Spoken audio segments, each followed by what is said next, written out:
You've landed on episode 2 of our comprehensive series all about how to market a nonprofit organization. If you're new here, hit subscribe now so you get alerted when the other nonprofit episodes are released. Or hit the link in the show notes for the full playlist. In this episode, we'll explore nonprofit marketing from a holistic perspective, omni-channel, if you will.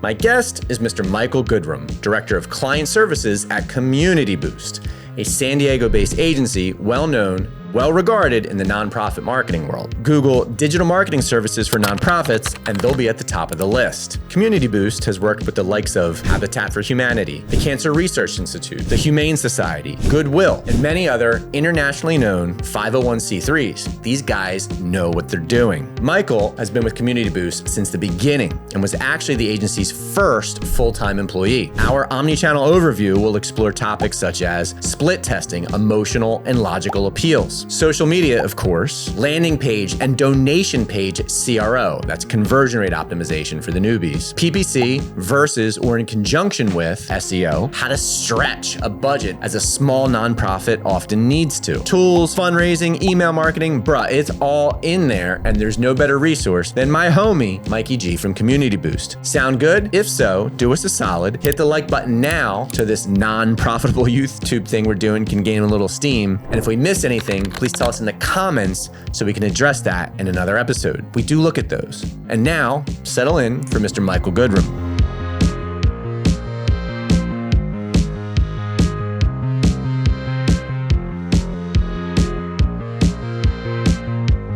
And we're back with another episode of the Niche Marketing Podcast. As always, I'm your host, John Bertino. Today, we're at Olas Media Studios in sunny San Diego, Mission Valley to be exact. And I'm here with Michael Goodrum from Community Boost.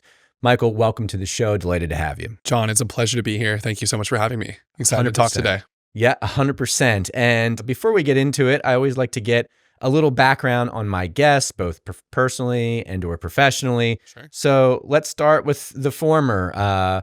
Where are you from? Are you from San Diego originally? Wife, kids, stuff like that? I am born and raised here, San Diego native. No wife, no kids yet. Have that in the future, hopefully for myself. But yeah, I'm a big musician, so I play saxophone. I do like electronic music and DJing as well. We were talking earlier about fitness and running, and even before here, I probably have a little bit of a glow from just being out on a run, running through beautiful Balboa Park here in San Diego. So could go on and on about myself, but that's kind of the top things to know. You're already making me jealous, and all the listeners. I mean, San Diego is just that kind of place, it's just so beautiful here all the time. Lovely, yeah. And as I mentioned, you're with Community Boost. Community Boost is just an absolutely stellar agency specializing in the nonprofit space or industry or niche, but tell us a little bit more about Community Boost. Yeah, definitely. We are a digital marketing agency that works exclusively with nonprofits. So we actually were founded originally out of an internship from another agency called eBoost Consulting way back in the day, where our CEO, Cameron, was an intern there helping run this little program called Community Boost. eBoost fell on some hard times. We're looking at things that they needed to cut. Of course, the program that was pro bono, working with nonprofits, but took people's time, was one of the first things on the chopping block. And Cameron stood up, our CEO, in a meeting and said, I don't think this should be the way that it goes. I will take it on. Yeah. And so from that, Community Boost was born. I've been with Community Boost for about 8 years now. So really the first full-time employee. And I've seen the agency grow from incredibly humble beginnings to where we are now, which is working with still some grassroots, local-focused organizations, but all the way to nonprofits like Charity Water, Save the Children, Cancer Research Institute, and really everything in between. Sure. And in terms of marketing channels or the ways you serve clients, is it full service? Do you specialize in some areas? Give us the lay of the land there if you could. Yeah, so we are full service. We started really in the advertising space. So I would say that is still our absolute core. We have added website creation and management. We have added email marketing. We have added creative services as well over the years. But our core and almost like what we know best is still the advertising side of things. Okay, got it. That's a great place to start because of how important advertising is when it comes to nonprofit marketing. So absolutely. Yeah. We'll talk more about this today too, not to cut you off, but I do think that a lot of nonprofits have a decent website, have a decent story, but what they're missing is traction. and traction in the form of actually generating awareness, getting their name out there, and then capitalizing on the awareness that they build, which is where advertising really comes in and can hit the ball home. 100%. And before we get into the meat of the content, I always like to ask my guests, we're here in, as I said, sunny San Diego. What's your favorite place to get a beer here in San Diego? There's definitely a lot of them. There's a lot. I mean, some other cities try to put up a fight like they're the ones that started the brewery revolution. Right. Let's be honest, John. Oh, those are fighting words. Fine. I mean, bring it on. Like, let's do this thing. Let's do it. So truthfully, Ballast Point can't be beat. I know it's now nationwide, but Ballast Point, if you go to the breweries here, they have a almost like a secret menu called Roots to Boots, which is beer that they're working on locally just at that Ballast Point. And because of their size, they're able to pay some of the best brewmasters to come. And so you'll get some really creative things there, but then you also can't go wrong with a lot of the smaller mom and pop breweries here too. All the beer's really good here. And of course, Ballast Point Sculpin. I mean, that's a maybe you and I can get a beer after this, see what happens. Good idea. Yeah. I'm already breaking the rules, banging on the table, so I'm going to try my best not to. So can we get a little drunk? There you go. We might as well just get it all out of our system. It's the heartbeat of the nonprofit donor sector. All right. And bonus round, best tacos in San Diego in 15 seconds or less. Oscars in Pacific Beach, preferably the northern one. You grab one of those and you bring it down to Tourmaline and you watch the sunset. Nice. Didn't even hesitate. Absolutely Didn't miss a beat. Okay, very good.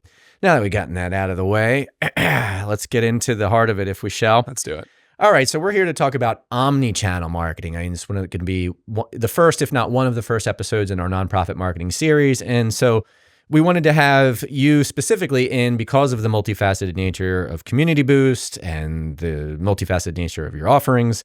And so we know that you're the perfect guy to talk just about, kind of both from a high level as well as at a low level, if that's a thing, sure, on the different approaches to nonprofit marketing strategy. So let's start from the top. I guess before you even get into channel selection, what are some things about marketing a nonprofit that are unique, tricky, different, just more or less unique to the space? Yeah, absolutely. I think first and foremost, nonprofit marketing and I want to make sure for everyone who's listening today too, that we're really honing in on fundraising when we say nonprofit marketing, because there are so many different kinds of nonprofits out there, which before I joined Community Boost was unaware of.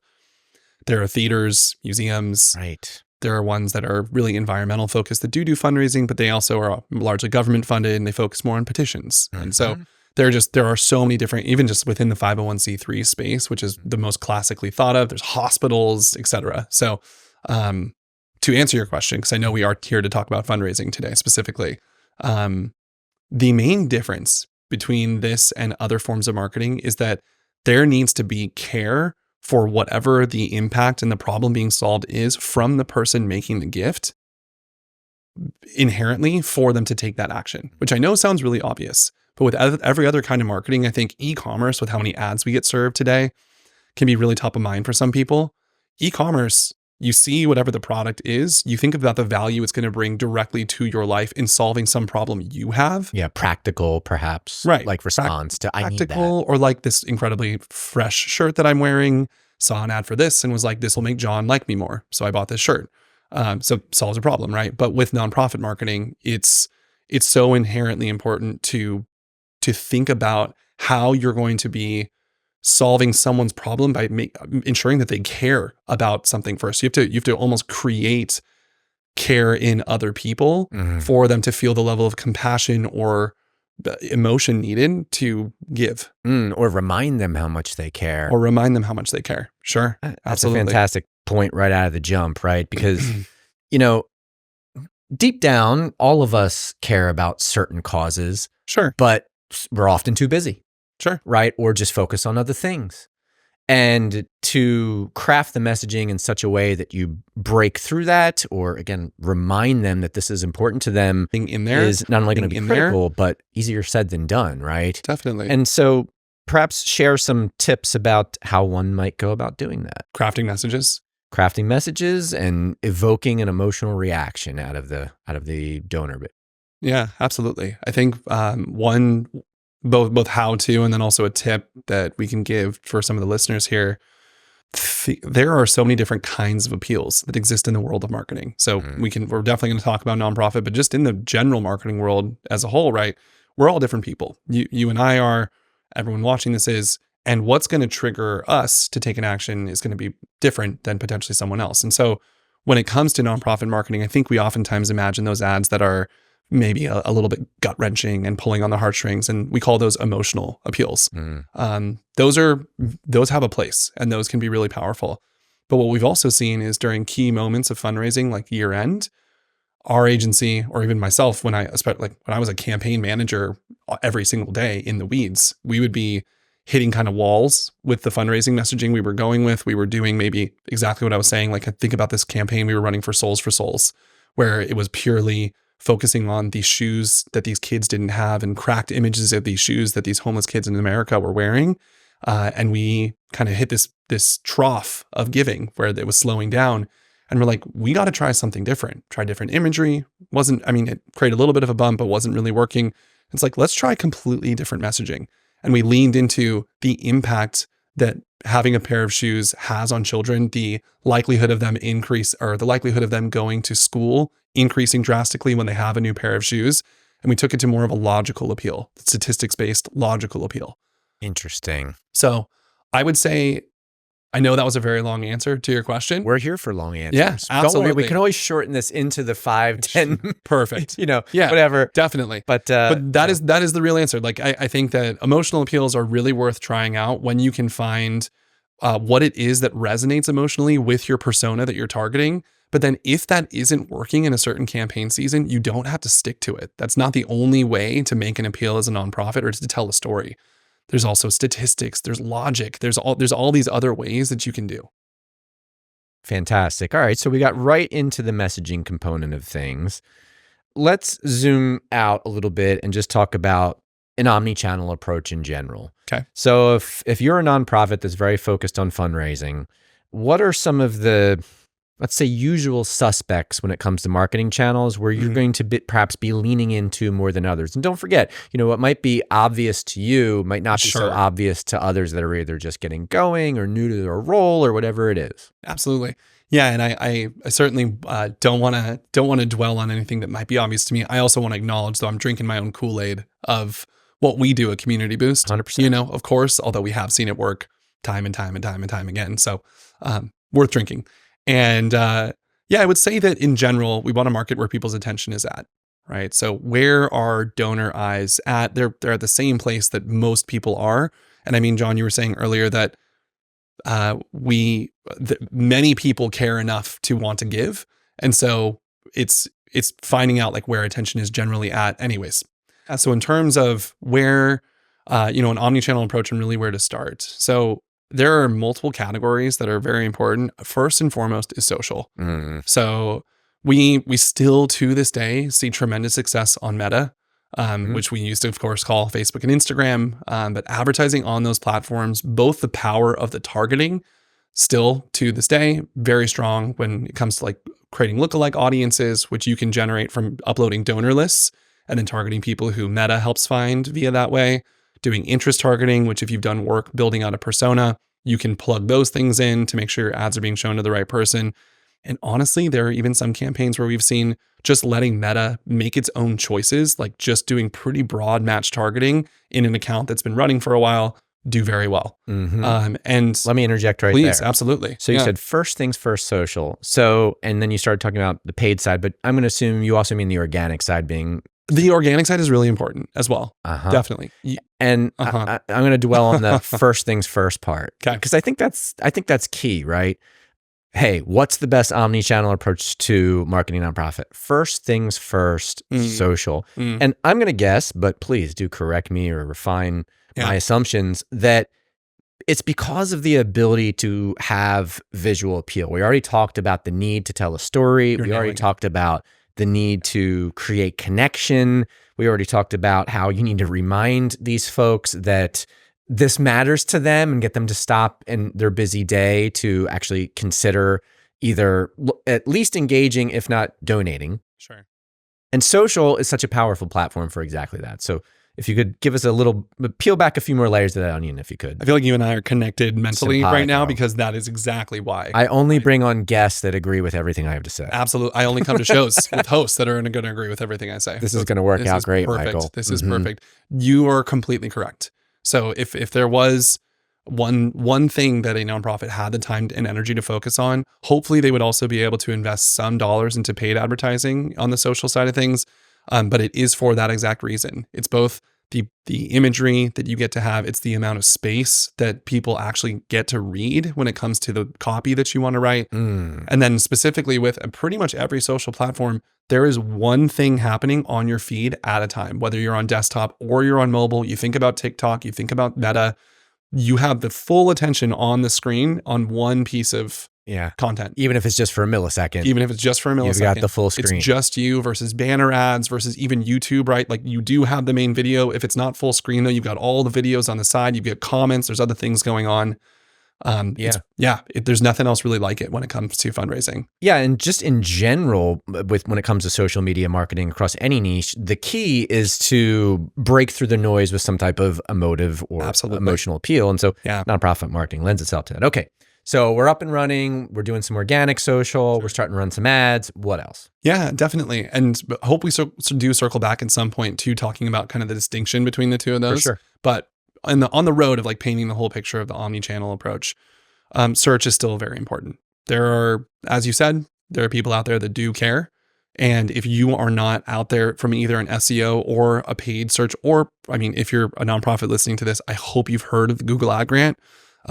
Which is $10,000 in free advertising every single month that Google grants 501c3 nonprofits. Yeah. There's a few exceptions. Most of the people listening to this will not fit those exceptions and have the ability to get this grant. So search, very important. If people are, and the frequency with which people are going to search for things like buy a new pen, buy a new watch, it's going to be less than donate to an organization saving the rainforest. There's just fewer people innately turning to Google saying, I don't know who to donate to, but I want to find a nonprofit today that I've never heard of. But it still happens. And so if you're not there, you don't have any nets, you're not going to catch anything. Yeah. And it's free. It's literally free. As long as you get approved, right? As long as you get approved. And there's tools. I mean, I know we'll talk about tools later, but there are tools to improve your SEO even slightly over time as you're building content, which most nonprofits are. Okay. So organic social, paid social, organic search, paid search. What else? There's so much, John. There's always so much. Sure, right? absolutely. And so a lot of these nonprofits, especially if they're small, they're on a very finite budget. So, I hate this expression. I'm going to use it. Gun to your head. You have to make a decision. Where should I put my dollars or my time or effort, energy, paid search or organic search? And I'm giving you no additional information. I'm asking you a completely unfair question. What do you do? Sure. I mean, we don't have guns to our head, but we do have clients with limited budgets. And I bet sometimes they wish they could put a gun to the head and, make sure. So paid search, organic search, I would always start with the Google Ad Grant. Always, because it's you're playing with Google's dollars. You still get to be in the auctions. It's a different kind of auction than you are in if you're paying real paid search dollars. It is a bit more of a secondary auction. However, you get to jump right up to the top of the feed for free. And then if it's not bringing you everything you hope that it would, you can take those lessons that you earned for free and bring them to SEO, or you can bring them to paid search. So I would always recommend using the Ad Grant as at least a sandbox, if not a core tool to help drive people to your website. You're good, Michael. Okay. Cohesive, just in spirit of, and I know we didn't fully exhaust the subject of, multi-channel marketing strategy, but you're up and running on social and search a number of different ways. We'll get into email in a second. You've got other things running. Any tips on making it cohesive or integrated, or how do you juggle those different balls in the air, if you will, and get it right? Yeah. I think when it comes to fundraising, there needs to be a coherent flavor while also having kind of offshoots of whatever the coherent, consistent flavor is. Because again, we all are different in terms of what's going to really resonate most with us. So from a social perspective, what you're posting organically, you want elements of that live on your site. So whether that's linking to a blog post resource, or you're talking about your executive director, You want to have a page that matches that content on your website. When it comes to search, if you're linking people who are commonly searching for something, you find a topic that's really popular through the Google Ad Grant, you're bringing people through there. You want to make sure you're matching that messaging on whatever you're doing on social, because people that are building a relationship with you certainly are going to look at all of those platforms. But I would also say if you're doing paid social campaigns, you do want to try deviating a little bit from your core messaging and try something that has a bit of a different flavor when you're targeting a new audience, because you never know. It may actually resonate even more and have a greater impact on those people. Yeah. Yeah. Testing. Yeah. Not getting too rigidly attached to one approach and testing different messaging, because you might surprise yourself. And I will say too, John, I think, and I apologize to any branding agencies that are out there. I do think that nonprofits don't necessarily need a full-blown multiple tens of thousands of dollars branding guide to stay fully aligned in terms of their messaging and their storytelling and things like that. I just think that having collaboration and communication between the development team, the marketing team, and the fundraising team, whatever they then does lead to, is usually enough. If you do make it to a point where you've got some extra room in the budget to invest in something like that, it can be helpful, especially when you're working with an agency. It can be helpful to have those kinds of tools, but it's not terribly needed. No, I think that's a great point, because a lot of nonprofits are really small, and every dollar they have matters, and they need to figure out the most effective way to allocate those resources. Sure. We've already kind of circled around the issue or discussion of personalization and segmentation, but it's of course really critical in this space, because different donors, they're in different situations, different mindsets, what have you. Yeah. What else can we add to the discussion of segmenting messaging for different donor segments? We can go crazy with it if you want to. Please, let's go crazy. Today's episode is brought to you by The Agency Guide. Are you frustrated with an underperforming marketing agency? Who isn't? Are you unsure about what marketing channels to invest in and who to invest with? Maybe you're just fed up with the overpromising and underdelivering of marketing agencies. Fear not. You need to contact The Agency Guide. The Agency Guide, or TAG, represents a vetted pool of 200 plus vetted marketing agencies and consultants, and they will matchmake your brand's specific needs with these trusted marketing professionals for free. That's right, for free. You don't need an expensive agency search firm. You need The Agency Guide. For over 10 years, TAG's experienced marketing consultants have been providing pro bono consulting and matching brands with vetted agencies based on needs, budget, timeline, location, even your personality. They're marketing professionals. They're agency matchmakers. They're The Agency Guide. To learn more, visit www.theagencyguide.com today. Sure, let's get wild. So I'm thinking about a campaign that I ran with the Citizens Foundation, which is a very large nonprofit that focuses on education in Pakistan. They do have a US-based kind of arm that does the fundraising here in America. And for them, it was really important to communicate with their donors across all different channels at the different donor levels that they had. So we segmented between 0 to 1,000, 1,000 to 5, 5 to 50, and then 50 and above. And for all of the marketing channels that we were running, which of course included email, which I know we'll talk about at some point today, included social fundraising, and then also included remarketing on YouTube, display, some of these other channels too. We uploaded lists that were targeted to those specific people, ripped is not the right word, but taken from their CRM, and made sure that the messaging was coherent and consistent to all of those users.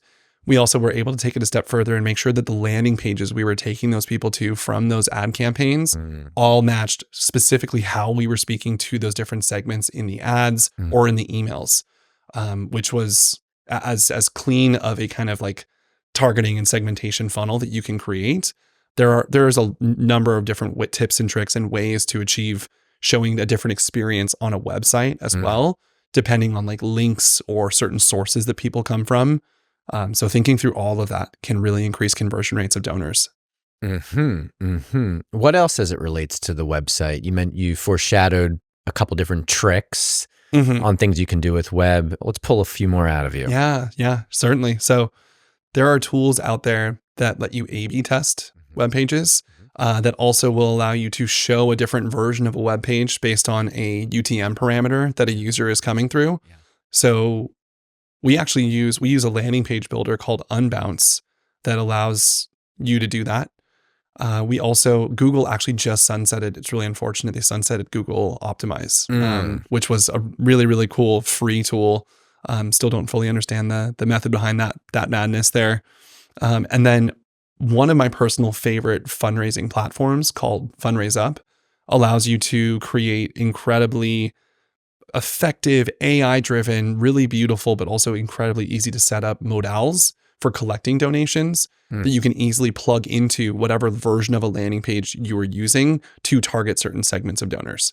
Can you expand on that a little bit in terms of the different modals, as you referred to? Yeah, so modal. So for this software, instead of having to create an entire landing page, which, by the way, you need a campaign landing page. If you're running a fundraising campaign, you should not be sending donors to the general just give now page. Right. Like, it ideally is specific to whatever campaign you're running. Yeah. So you've gotten that taken care of. Instead of then taking users to a whole new web page that has the donation form on it, they allow you to create this. I say modal, but it's a pop-up essentially that looks incredible on mobile. That also looks and you can customize donation ask amounts on that based on what page it's on, which donors you're targeting. And so you don't ask, you don't get, right? You're much more likely to ask or to get what you're looking for from those different segments by targeting specifically the donation modal that you're using too. Brilliant. And that's Fundraise Up. Fundraise Up. Yeah. Okay. And while we're on the subject of tools, you've already given us Unbounce. You mentioned the sunsetted Google product and now Fundraise Up. Any other tools that you think our audience should be aware of? I would be remiss to not also shout out Classy, which is a donation platform too. They're San Diego based as well. Classy is incredible. I think they are the kings and queens of peer-to-peer fundraising. I haven't seen a platform that does it better. And then their donation page builder is also incredible. They're also coming out. They may have already done this with a modal-based situation too. So it's really between the two of those for me, at least, with favorite fundraising softwares that are out there. Other tools, MailChimp has made strides in terms of what they offer for email automation, not just for nonprofits, of course, but having donors go from an initial welcome series into then a series that asks them for their first donation. If they make that first donation, then into a series that asks them to consider either a major gift or to become a recurring donor is a foundational best practice nonprofits should be doing. MailChimp now allows for that to happen, which previously, even just a couple years ago, it did not. Constant Contact, don't use it, respectfully. We are huge fans of ActiveCampaign. If the nonprofit has the ability to do it. Putting you on the spot a little bit, is there something specific that might have you guide a client into ActiveCampaign versus MailChimp, a capability that one has that the other doesn't? Or is it more a matter of just if the client already has one, then you embrace either technology? It would be so if the client, MailChimp is really common, as you know. So if a client already had MailChimp, we would encourage them to stay there. If it was kind of like up in the air, where are we going to go? We would suggest ActiveCampaign. Okay. Anything specific that you like about ActiveCampaign? The ability to build sequences out that are based on like multiple decision points, including things that people are doing on your website. So someone opens an email from you and then they visit a certain web page and watch a specific video, which maybe one in every 900 people is going to do, or whatever it is. You trigger then an action for that user. And so you can get like really kind of tricky and in the weeds with it, which is really helpful. Okay. And here we are talking email. So anything else as it relates to, and I know there's so much we could do. We probably will do a full episode on email marketing. Cool. But I'll be here. Yeah. Any excuse to come back to San Diego and get a beer over at Ballast Point. But anything else with email marketing that you feel high level listeners should know when it comes to marketing nonprofits? Yeah, I'll probably use this to tee up a segue for us as well, but email marketing is a really powerful way to activate gifts during a season of fundraising, but really also needs to be used to build relationships with people. I think very often nonprofits find the time only for the most kind of rudimentary rigmarole, if you will, where they're sending out the newsletter that oftentimes even includes an ask in it. And then they're sending out their campaign appeals during campaign seasons, whenever they're running them. And we need to remember that we're building value-based relationships with our donors, right? Kind of like what we talked about at the very beginning.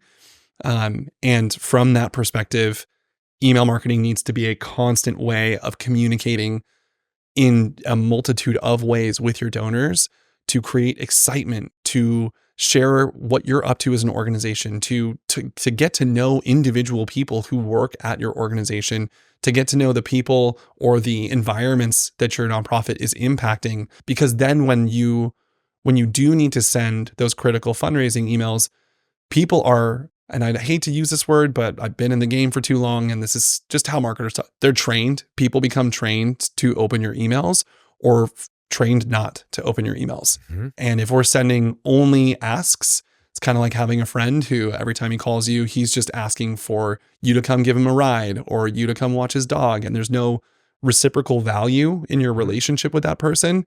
You get trained to like, oh, Jimmy's calling me. Oh, I know what to expect here. Right. And we want to train our donors when they see an email from us, like, oh, this could be something really exciting. I can't wait to open this email. Yeah. Yeah. So I might be breaking a rule of good podcasting here, asking you to a degree, repeat yourself.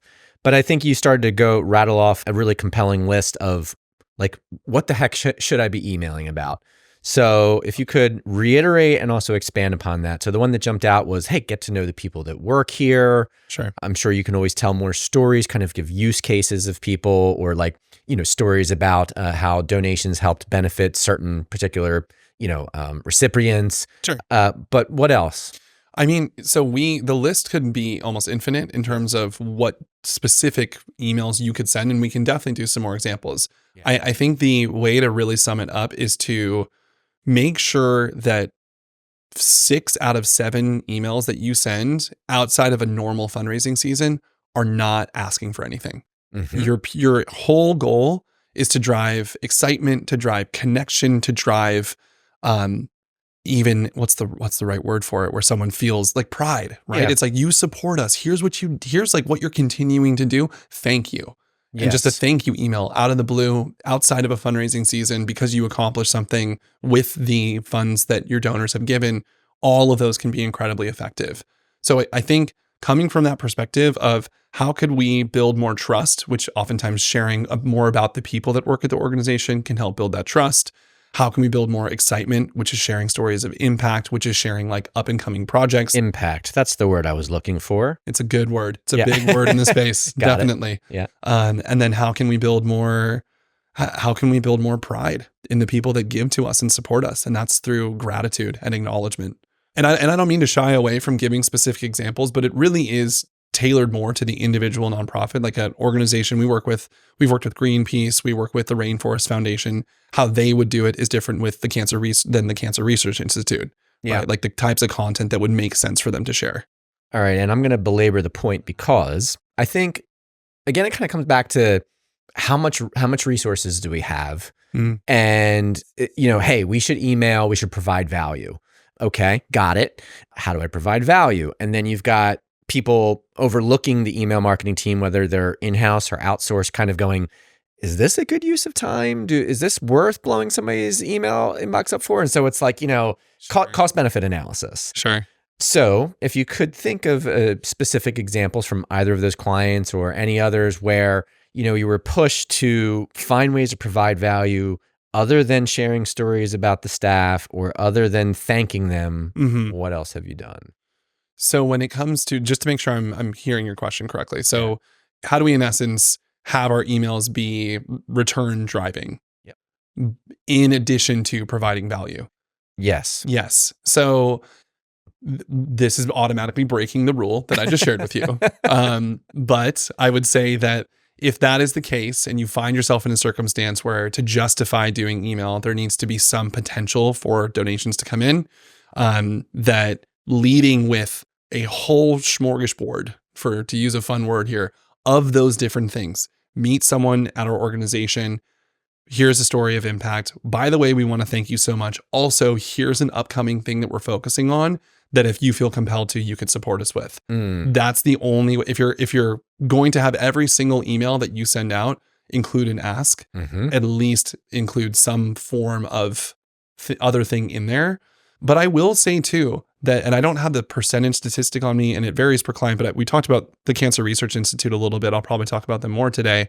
We've seen emails from them that are just talking about patient stories, not asking for gifts at all, have people click to the link to read the patient story and then donate on the website. Right. So it's almost like a marketing best practice that then does lead to the desired result without it being about the desired result. Right.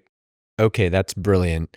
Now let's talk about some things that aren't so brilliant. And that is the common pitfalls that nonprofit organizations make. I'm sure you've seen your share of them over the years. So what comes to mind? Oh, man. Yeah. Yeah. I think first and foremost, to bring it back to social, is not investing anything into your organic social, which I know if I actually had to pick one to really invest your time in, it probably would be the paid side of things. But your organic social is your storefront, especially when we're talking about Facebook and Instagram. And currently the donor base being a little bit older still is going to still be Facebook. If people are coming to your Facebook page and there's nothing happening, you don't have to have that many followers, but if there's just content that hasn't existed for 4 years, some people will think your nonprofit doesn't exist anymore, even if you have a website, et cetera, right? So I see that enough where at least making sure you post once per month, just as a ritual. It doesn't even have to be that great, just to have people know there's a pulse. Very important. Yeah. And organic social is always that thing that it's kind of almost like first on the chopping block. Again, we get back to limited resources. That's not just money, that's time, effort, energy. Sure. Hey, what can we ignore? Or you have an intern do it. Right. But as we've already discussed, it's so critical for this space. So don't cut the organic social effort, or at least do something. Okay. What else? Okay. So this one's my favorite. I've run webinars on this and use the Cancer Research Institute as the case study that kind of drives what success looks like here, but then also how to avoid the pitfalls. So I call it trying to go 0 to 100, which I think that a lot of nonprofits are sometimes forced to do from a resource perspective.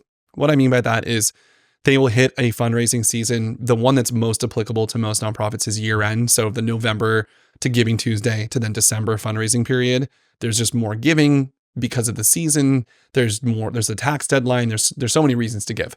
And nonprofits will oftentimes not have invested anything into relationship building with anyone throughout the entire year, except for maybe their own donor base. And then try to go, okay, our goal for year end is to grow our donor base by 30%. Has anyone heard from us outside of this one period of time where we're going to go full force on asking them for gifts at the same time that all other nonprofits are going to be asking for gifts? No. But that is the game plan that a lot of organizations do. Some clients will come and work with us starting in October. And we ask the question, so what have you been doing all year? Like, what audiences have you been warming up and talking to? They're like, we've done none, but we want to have a 5 times return on ad spend with you guys from people that don't know us. And we're like, we want to, I don't know, just some other incredible feat that's really hard to pull off. So I would say nonprofits fall into the pitfall of not building relationships, warming up audiences year round. Investing even some small amount of budget into doing it goes such a long way when you then need to capitalize on it. So don't make that mistake. Okay. And I wanted to ask you next about success stories before we wrap. So again, Community Boost, 8 years old. And 12, 13, I've been there for 8. Gotcha. Yep. And so you guys have worked, and I know again with some major entities out there, put you on the spot. Any success stories come to mind?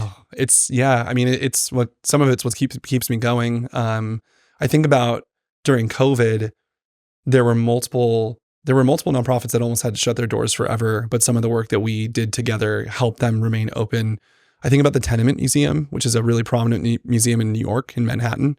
And we did a kind of like full out, total honest fundraising campaign with them that basically said, we will have to close forever if we don't get your support. Wow. And they've, I'm not going to share how much, but they've fundraised enough to sustain themselves through that period of time. And then they're still a thriving open museum today. That was pretty cool. That's awesome. Yeah. The Cancer Research Institute was a client I worked directly with for a number of years, and we helped them fundraise their first $1 million year end together online, which was a huge feat and one that they didn't think was possible, but we did it from building relationships all year long, which was really cool. Those are two really good ones. Yeah. Sure. Clearly doing work in this space, it's very rewarding.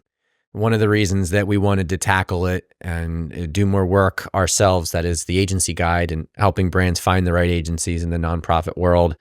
There's, stories like that just make it so inspiring.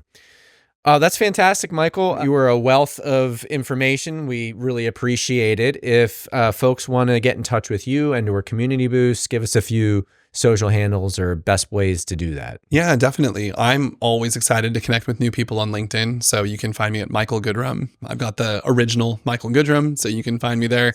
We're at communityboost.org as well. And then if you're a nonprofit that's looking for some direct support or even just some audits of what you are currently doing, you can go to communityboost.org/let's talk and get in touch with our team. We love to leave conversations with knowledge dropped, even if we don't end up working together. That's fantastic. Michael, thanks so much. Let's make sure we get something on the books to go get that beer. We'd love to. Thank you so much, John. Michael. Yeah.